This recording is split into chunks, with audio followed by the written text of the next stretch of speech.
आज आम्ही गेलो होतो कोल्हापूरला. कोल्हापूरच्या देवीचं दर्शन करण्यासाठी. त्याआधी आमची घरातली तयारी आणि सगळ्या गोष्टी. पहाटे-पहाटे 7:00-7:30चा प्रवास करायचा होता. म्हणून सगळी तयारी करून देवाला नमस्कार केला, बॅग पॅक केल्या आणि दादानी केलं म्हटल्यानंतर आम्हाला तर करणं गरजेचं आहेच आहे.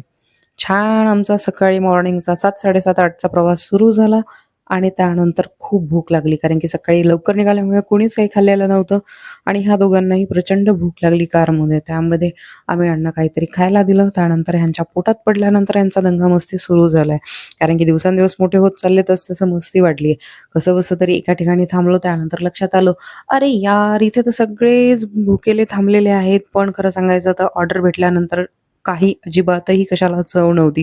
पण थांबलो आहेत म्हणून पोट भरून घेतलं आणि सगळ्यात महत्त्वाचं म्हणजे मुलांना कंटिन्युअसली 5-6 तासांचा प्रवास होणार नाही, म्हणून यांना थोडी मजा-मस्ती करायला वेळ भेटला. त्यानंतर पोहोचलो आम्ही कोल्हापूरला. कोल्हापूरला गेल्या-गेल्या आमचं छान देवीचं दर्शन झालंय. त्यानंतर आम्हाला थोडीफार खरेदी करायची होती. आजूबाजूला फिरलो आणि मेन महालक्ष्मी मातेचा आपण व्हिडिओ काढू शकत नाही. हा बाहेरच्या टीव्हीवरचा व्हिडिओ तुमच्यासाठी. तुम्ही पण नमस्कार करू शकता. त्यानंतर कळसाला नमस्कार करून आम्ही पुन्हा गेलो रंकाळ्याकडे आणि तिथली पुढची मजा-मस्ती लवकरच अपलोड करेल. तोपर्यंत बाय.